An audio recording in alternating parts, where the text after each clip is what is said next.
Daniel Foster had fixed thousands of leaky pipes in his 15 years as Seattle's most reliable plumber, but nothing in his extensive experience could have prepared him for this particular service call.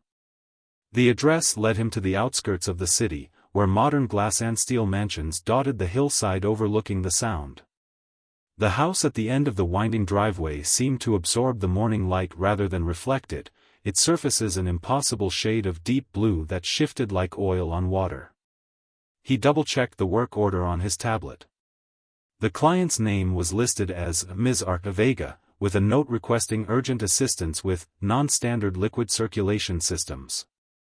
The job had come through his regular dispatcher, but something about it felt different. The payment had already cleared, triple his usual rate. As Daniel approached the front door, his well-worn toolbox suddenly felt inadequate. The door slid open before he could knock, revealing a tall woman with features that seemed to dance at the edge of his perception. Her skin had a subtle iridescence that he initially attributed to unusual lighting. "Mr. Foster," she said, her voice carrying an odd harmonic quality. "Thank you for coming on such short notice. Please, enter." Her movements were too fluid, like watching water flow in human form. Daniel's professional instincts warred with his growing certainty that he was dealing with something far beyond his usual experience. "What seems to be the problem with your system, Ms. Vega?" She led him through corridors that seemed to bend space itself, eventually stopping in what he assumed was meant to be a utility room.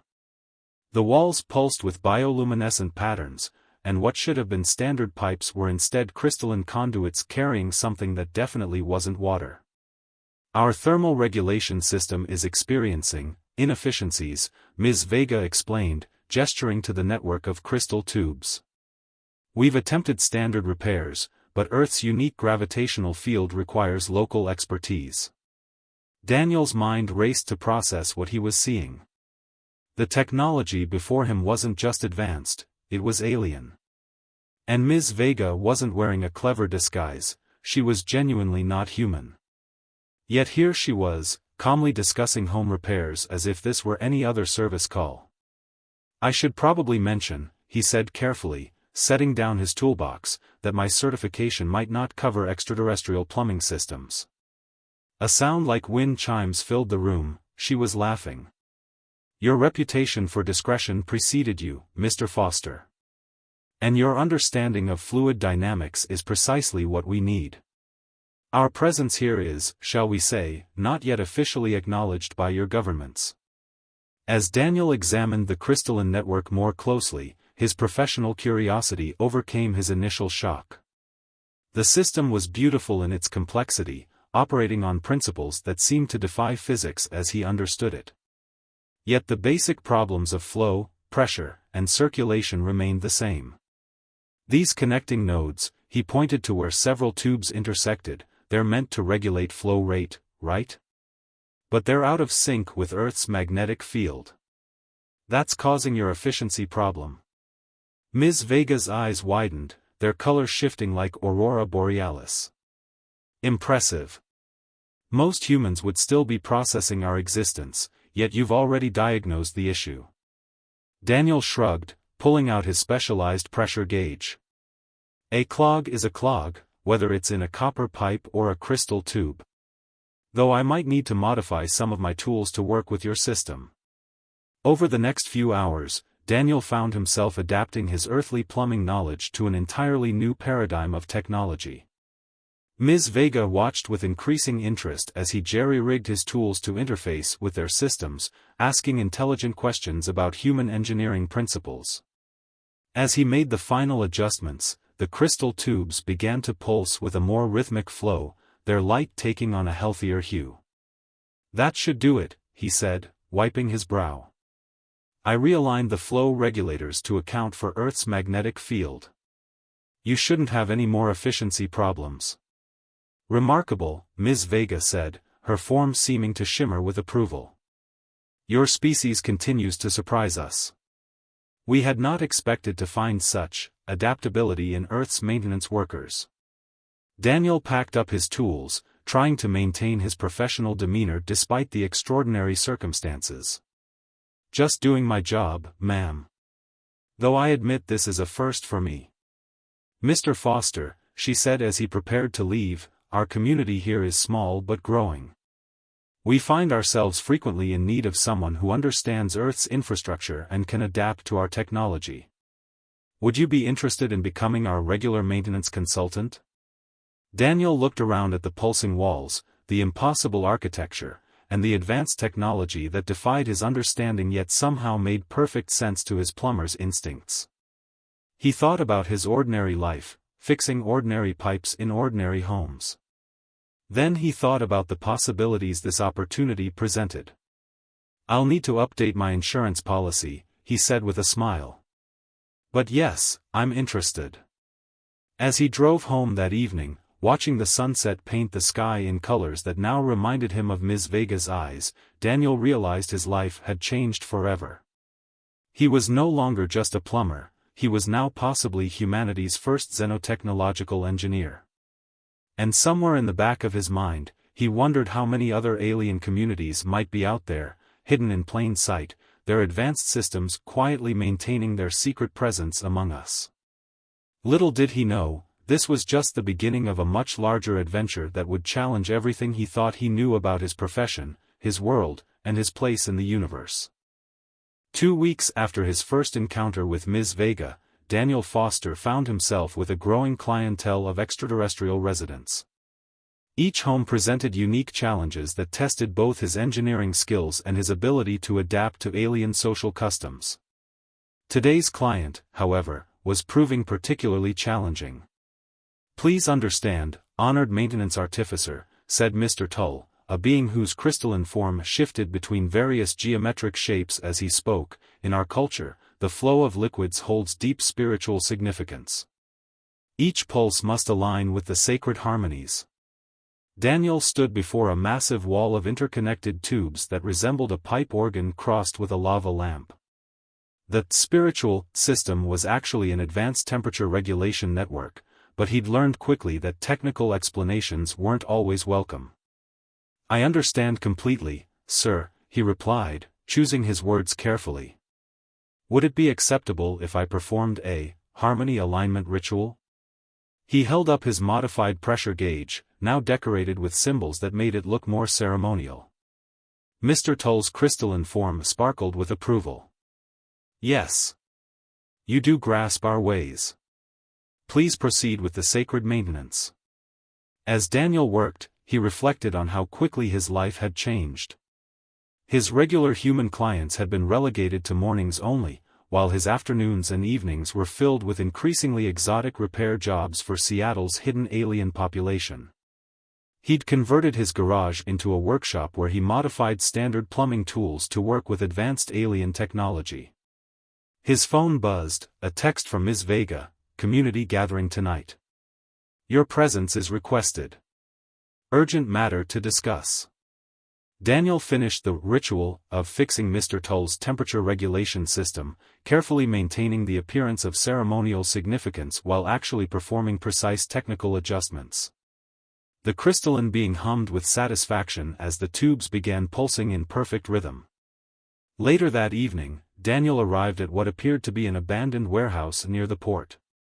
Inside, however, was a vast space that seemed to exist somewhere between dimensions, filled with dozens of alien beings of various forms. Some he recognized as clients, others were entirely new to him. Ms. Vega emerged from the crowd, her iridescent form more visible in this setting where the aliens didn't need to maintain their human disguises. Mr. Foster, thank you for coming. We have a situation that requires your unique perspective. She led him to a group of aliens gathered around what appeared to be a holographic display of Seattle's underground infrastructure. Daniel recognized the city's water and sewage systems, but overlaid on top of them was an intricate network of alien technology he'd never seen before. For decades, we've maintained our presence here by integrating our systems with your city's infrastructure, Ms. Vega explained. But recent urban development plans threaten to disrupt crucial nodes of our network. We need someone who understands both sides of the equation. Daniel studied the hologram, his mind already calculating possible solutions. The new light rail expansion, he muttered. It cuts right through these main conduits. But if we reroute through the old storm drainage system? His fingers traced possible alternate paths through the holographic display. Precisely why we need you, came a new voice. A tall, shadowy figure stepped forward, its form barely holding together as if made of smoke. I am the community coordinator. Your reputation has grown among our people, Mr. Foster. You've shown remarkable ability to bridge our technologies while respecting our various cultural practices. Daniel thought of Mr. Tull's sacred harmonies, and smiled. Sometimes the best technical solution isn't the right cultural solution. I've learned to balance both. Which is why, the coordinator continued, we would like to officially appoint you as our infrastructure liaison. You would serve as both technical advisor and cultural interpreter between our communities and your city's development projects. The gravity of the offer hung in the air. This wasn't just about fixing pipes anymore, this was about helping two civilizations coexist without one even knowing about the other.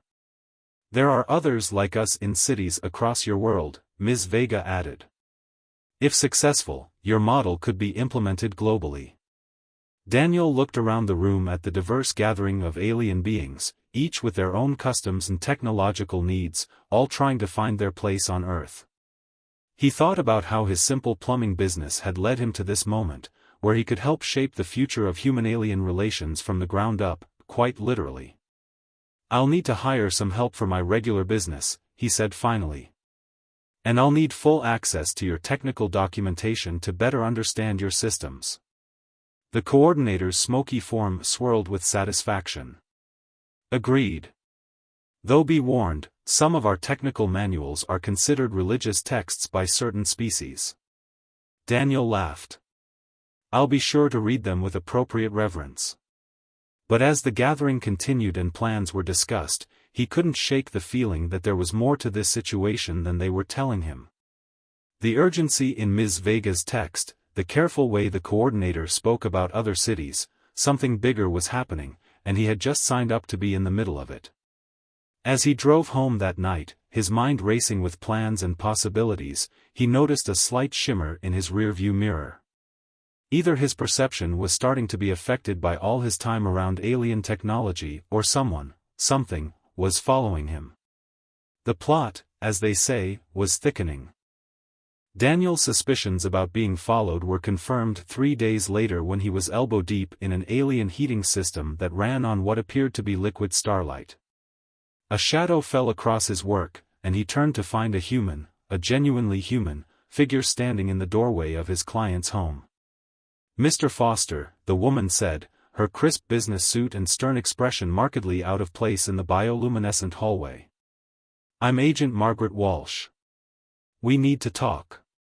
His client, a being composed of shifting geometric patterns that called itself PX, vibrated with anxiety. Earth authorities, it hummed in its musical language, which Daniel had begun to understand after weeks of exposure.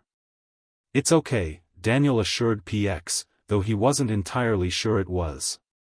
To Agent Walsh, he added, I'm in the middle of a critical repair. Can this wait?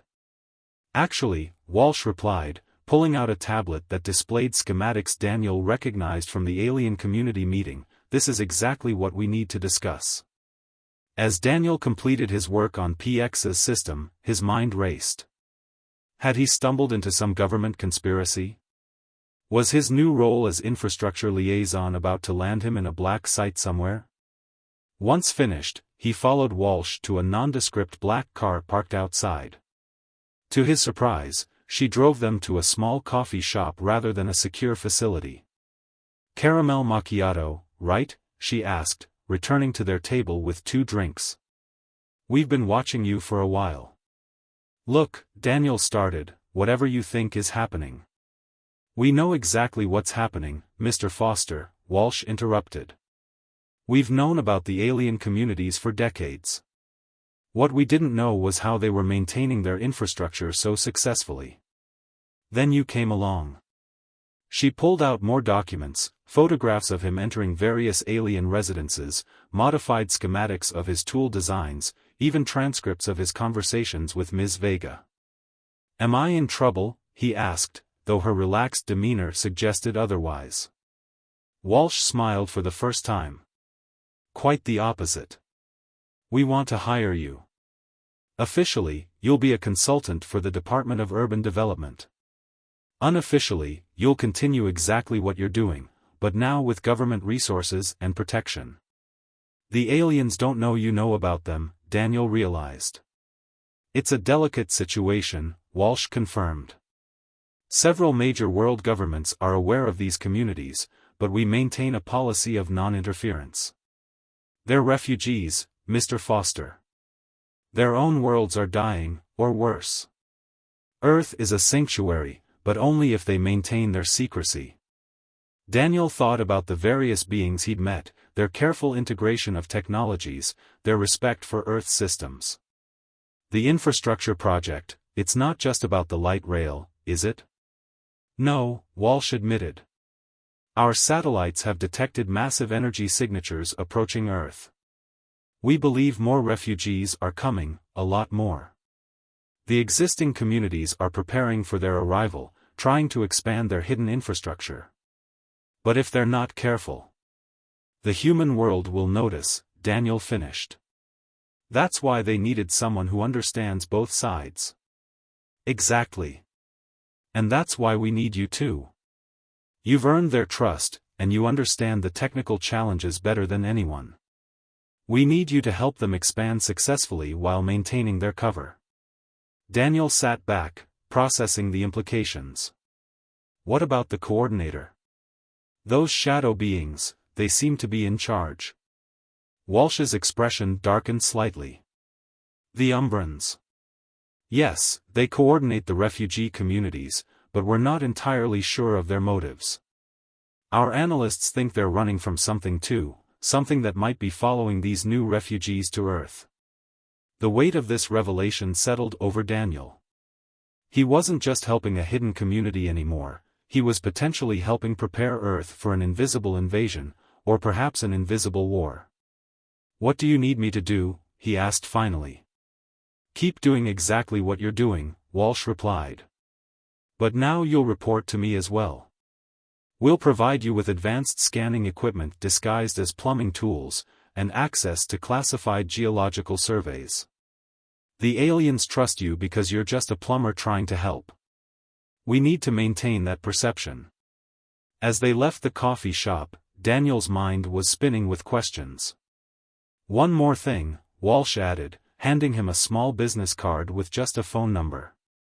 "If you ever see the Umbrans gathering in large numbers, or if Ms. Vega mentions anything about the approaching storm, call this number immediately." Daniel pocketed the card, understanding that he was now walking a delicate line between two worlds, three, if you counted the mysterious Umbrans as their own faction. His simple life of fixing pipes had evolved into something far more complex and dangerous. That evening, as he updated his technical diagrams with the new information from Walsh, he noticed something odd in the energy flow patterns of the alien systems. All of them, regardless of species or technology, pulsed with a subtle rhythm that seemed to be counting down to something. The question was, what? A text from Ms. Vega lit up his phone. "Need to discuss expansion plans. Urgent. The storm is growing stronger." Daniel stared at the message, his hand instinctively touching the card in his pocket.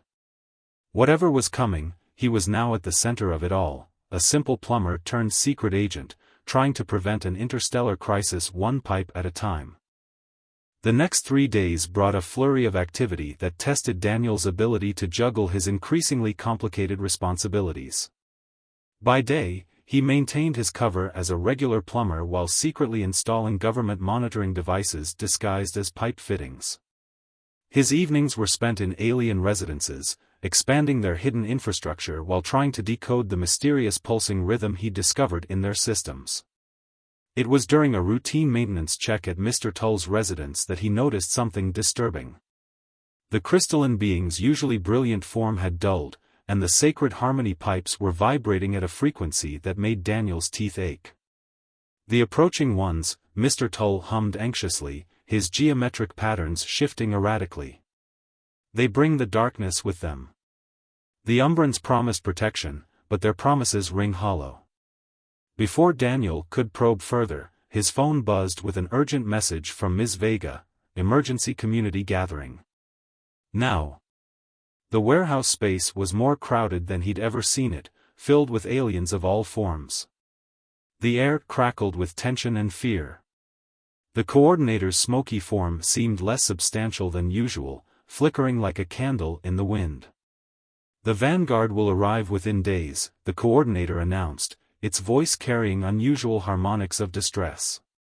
Our infrastructure must be ready. Mr. Foster, your progress report? Daniel stepped forward, acutely aware of both the alien eyes upon him and the government tracking device hidden in his tool belt. The expansion is proceeding according to plan, but I've noticed some concerning patterns in the energy signatures. He was interrupted by a commotion at the back of the warehouse.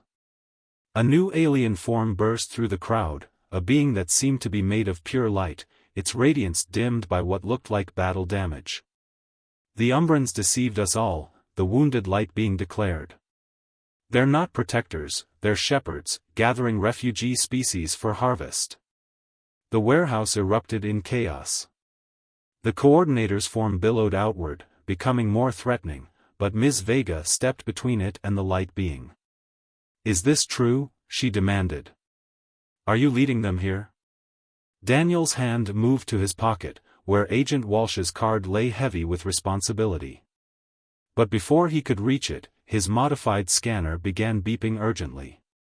The rhythm in the alien infrastructure was accelerating, building toward something. Everyone, stop, he shouted, his voice cutting through the panic. Years of dealing with burst pipes and flooding basements had given him a commanding presence in emergencies. The infrastructure network, it's not just for refugees. It's a containment grid, isn't it? He turned to the coordinator.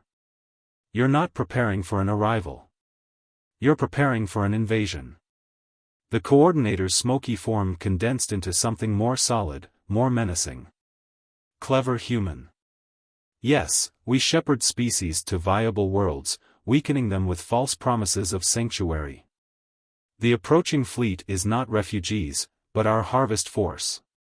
The infrastructure you helped us build will help us control Earth's population just as we control these, refugees. Like hell it will, Daniel growled, pulling out his tablet. Over the past weeks, he hadn't just been installing government monitors, he'd been making his own modifications to the alien systems. He might not fully understand their technology, but he understood flow, pressure, and circulation better than anyone. With a few quick commands, he reversed the flow in every system he'd worked on. The effect was immediate and catastrophic, for the Umbrans. Their smoky forms began to dissipate as the containment field they'd been secretly building collapsed. Ms. Vega, he shouted. The light rail tunnels, we can use them to channel a counter-frequency through the whole network. She caught on immediately, her iridescent form glowing brighter as she interfaced with the infrastructure systems. Around them, other alien refugees began joining in, adding their own technologies to the effort. Mr. Tull's sacred harmonies became a weapon, disrupting the Umbrans' attempt to regain control. Daniel's phone rang, Agent Walsh. We're detecting massive energy fluctuations across the city. What's happening? The Umbrans are hostile, he reported quickly. But the other refugees are helping us. Get your people ready, we're about to have a very public first contact situation. The warehouse walls began to fade, the dimensional pocket the Umbrans had created collapsing without their power to maintain it. Through the dissolving walls, Daniel could see government vehicles arriving, their lights flashing in the evening sky. Well, he said to Ms. Vega as they worked to stabilize the infrastructure network, I should probably mention that Earth's authorities have known about you all for a while. How do you feel about becoming official ambassadors? She laughed, the sound like crystal wind chimes in a storm. I think, Mr. Foster, that we will still require your services as a cultural translator. Assuming you're willing to expand your business card to read interplanetary infrastructure and diplomatic relations. Above them, the night sky lit up with the approaching fleet, but now, instead of a harvest force arriving to find weakened prey, they would face a united Earth, protected by both human ingenuity and refugee alien technology. And it had all started with a simple service call about faulty pipes. 6 months after the failed Umbran invasion, Daniel Foster stood in what had once been an ordinary conference room at Seattle City Hall, now transformed into an interspecies infrastructure planning center. Holograms of the city's underground systems floated around him, showing the seamless integration of human and alien technologies that had been achieved since the dramatic revelation of Earth's extraterrestrial residents. As you can see, he explained to the mixed audience of human officials and alien representatives, by adapting Mr. Tull's harmonic flow principles to our existing water treatment facilities, we've increased efficiency by 300% while reducing energy consumption. Mr. Tull's crystalline form sparkled with pride from his position on the newly formed Interspecies Technology Integration Board. The being had turned out to be a brilliant engineer once his people's religious restrictions on technology had been lifted, a freedom gained after the Umbran's control was broken. The Seattle model, as we're calling it, is ready for global implementation, Agent Walsh, now Director Walsh of the United Earth Diplomatic Corps, announced. Mr. Foster's approach to combining our technologies while respecting cultural differences has proven remarkably successful. Daniel still found it somewhat surreal to be presenting to government officials and alien diplomats. His plumbing business had evolved into Foster Interplanetary Solutions, a consulting firm specializing in infrastructure integration. He'd kept his old van, though, now something of a legend in the xenotechnology community. After the meeting, Ms. Vega approached him. Her iridescent form no longer needed to be hidden, and she had become Earth's primary ambassador to the refugee species. "The refugee fleet will arrive next week," she said. "Thanks to your modifications to our infrastructure, we can accommodate them safely. The Umbran's harvest fleet has been detected leaving this sector of space." "Good riddance," Daniel muttered, reviewing the latest scans of the city's new hybrid systems. "Though we wouldn't have developed these integration techniques so quickly without the motivation of stopping their invasion." "Indeed," she agreed. "Your simple human solution, reversing the flow, proved that sometimes the most effective countermeasures are also the most straightforward. It's become quite the parable among my people." They walked to the building's roof, where a new addition to Seattle's skyline dominated the view. The Interspecies Exchange Center rose like a living crystal from the heart of downtown, its surfaces shifting colors in response to the various alien energy signatures within. Daniel had helped design its internal systems, ensuring that every species' environmental needs could be met efficiently. "Did you ever imagine," Ms. Vega asked, "when you answered that first service call, that you'd end up here?" Daniel laughed, remembering his initial shock at seeing her true form. "I was just hoping to make it through the day without violating any building codes. Now I'm writing new ones for species we haven't even met yet." His tablet chimed with an alert. Another civilization had made contact, requesting permission to establish a presence on Earth.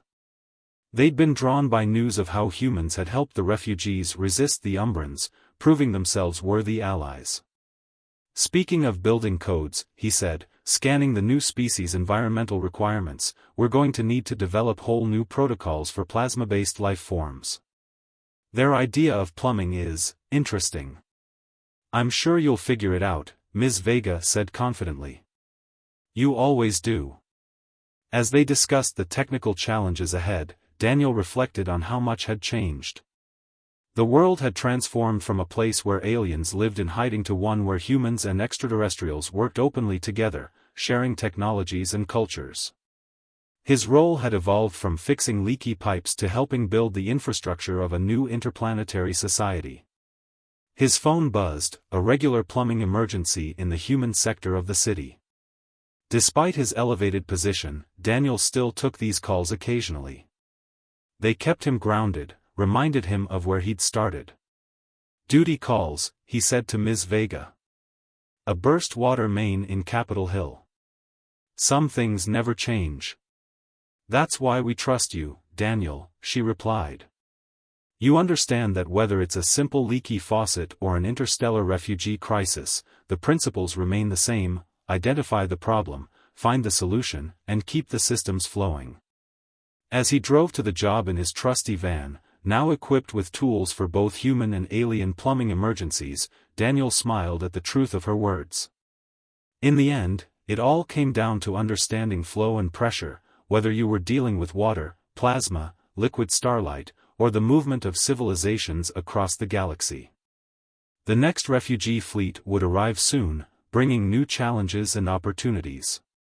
Earth was becoming a true interstellar crossroads, and it all started because a plumber was willing to take on an unusual service call and approach an impossible situation with an open mind and a practical attitude. Above him, the Seattle sky shimmered with the ethereal lights of alien ships coming and going openly now, their presence a testament to humanity's readiness to join the larger galactic community. And somewhere in his van, buried under his newer, more advanced tools, was that first modified pressure gauge he'd used at Ms. Vega's house, a simple human tool that had helped bridge the gap between worlds. The future would bring more challenges, more species, more complex problems to solve. But Daniel Foster, intergalactic plumber turned xenotechnological diplomat, was ready for them all. After all, at the end of the day, it was still just about keeping things flowing smoothly, even if those things now included the hopes and dreams of multiple civilizations.